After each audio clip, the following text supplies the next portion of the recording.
Hello everyone, I'm Steve Savant, syndicated financial columnist and money color commentator. On today's show, preparing for your last paycheck, part one in our series on retiring in the near future. Oh, it's hard to believe. And when I think about it, I'm within sight of that now. I see my horizon out there. It's difficult when you're in your 20s and 30s, even in your 40s, to think about your last paycheck. For people who are in their 20s and 30s, maybe even 40s, think about it. The odds are that 70 will become the new retirement benchmark. We don't even know if Social Security is going to be starting at 62 any longer by then. It may be 68, it may be 70. We don't know. But someday, you're going to be prepping for your last paycheck. And you want to start preparing to think about it, especially when you're in or near retirement. This whole series is about being in or near retirement as you're heading towards it, and we want to prep for that. What sources of income are you confident that you'll have? You know, Social Security being one of them. How much income will you need every year? And how and when will the income be paid?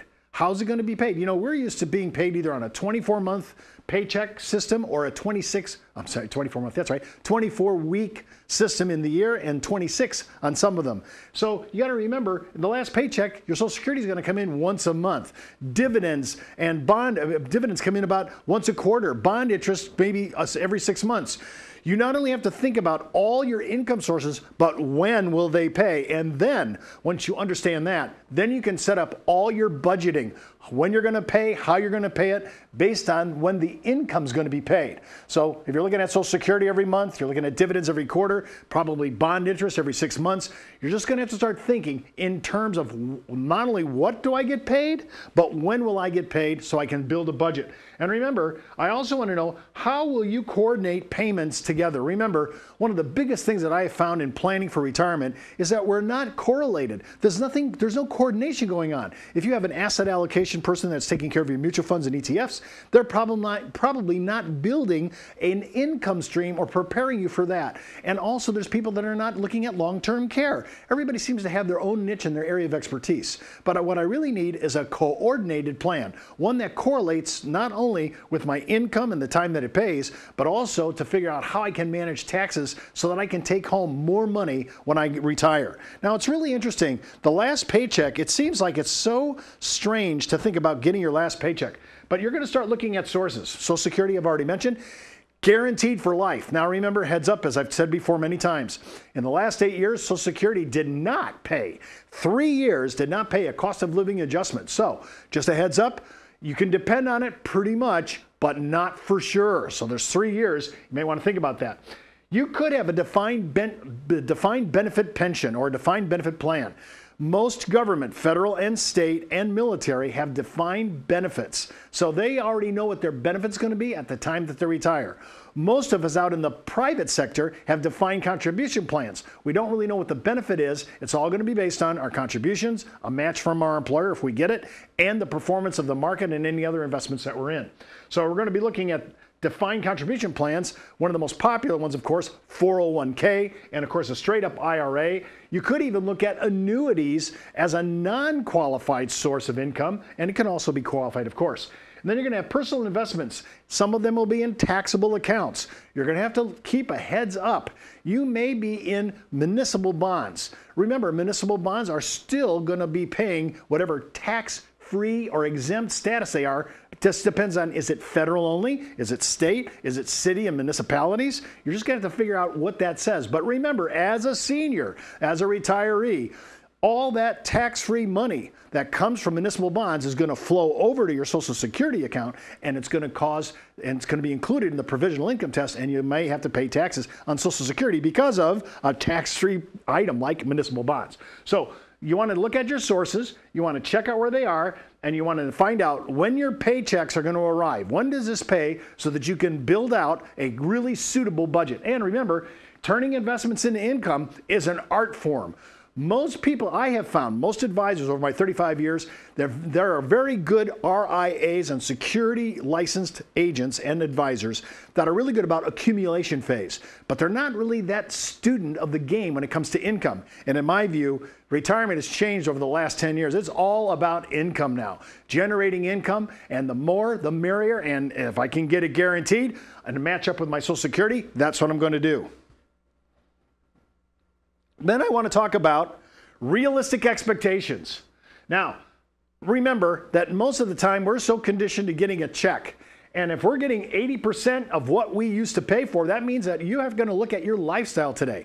I would not be waiting till the day that I'm going to retire. I want to prep to bring my lifestyle into conformity with my income. I want to take my debt, whatever it is, and completely eliminate it by the time I enter retirement. It has to be done. Remember, a debt is really an erosive thing, right next to taxes. You have to try your best, and I mean really go after your debt and bring it down to zero and eliminate it by the time you start taking constructive receipt of your retirement.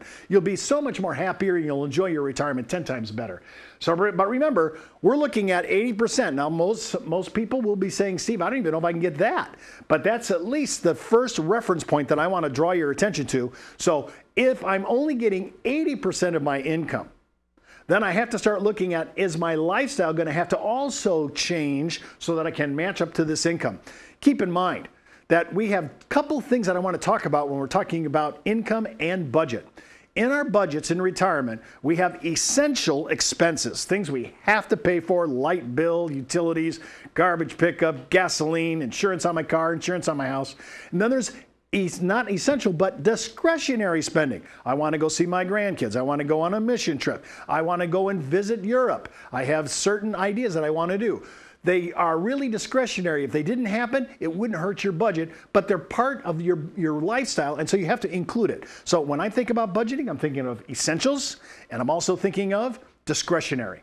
Those numbers are what we're going to look at and try to figure out, do we have the ways and means to sustain the lifestyle at our reduced expectation? And the one I'm using right now is 80%. So let's just look at this for a second. Costs that could go down. Well, if you eliminate your mortgage, it could go down. Or if you're using the home equity conversion mortgage, you could get your mortgage completely taken away through the HECM laws under the FHA and HUD. You may want to look at that. To qualify, you need to at least be at 62. I say to every senior, you need to examine this. It could be good for you. I don't know. You have to check out your suitability and understand what their pros and cons are. But home mortgage should be going down. You're commuting. You're not going to work. Your gasoline should go down. Your financial responsibility for children and parents. Now, just a heads up here.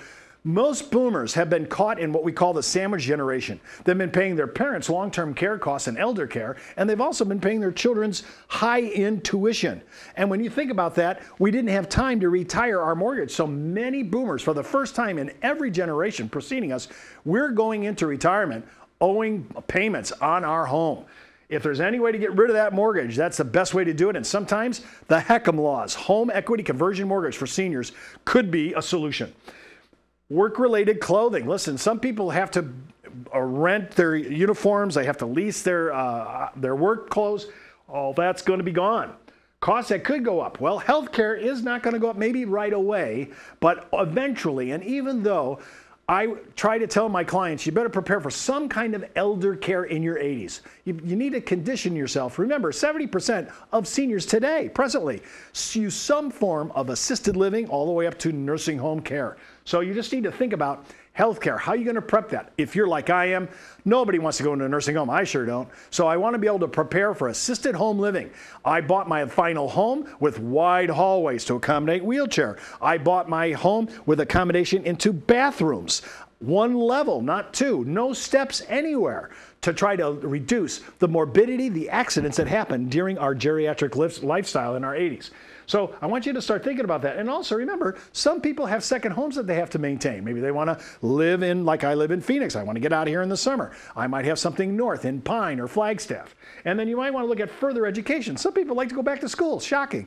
And then last, people develop hobbies. They just do. They want to take their time, and sometimes those hobbies may cost money. So you have to look at, is that going to happen? Am I going to increase time? I'm going to have time for this now. Should I do this? Now, a practical retirement worksheet, and I have this if you want to write me at steve@lifesizesolutions.com. I'll go ahead and I'll send you the basic budgeting, and you can practice a worksheet. I'd be doing this well before I retired. I'd be practicing this, trying to reduce my costs and see what the real numbers are going to be. So you can get a practical retirement worksheet that will address many of the areas I said, and then you can sit down and match that up with your income, and again, as I've said before, when your income is paying. So whether it's monthly, quarterly, semi-annual, or annual, you want to match up that against your practical retirement worksheet expenses. And that's how you can prepare for taking on your last paycheck. Don't forget to watch our next segment on establishing your retirement timeline, part 2 in our series on retiring in the near future. And keep in mind, before moving forward with any of the ideas on our show, always check in with your tax consultant, legal counsel, or financial advisor. You've been watching Steve Savant's Money, the name of the game.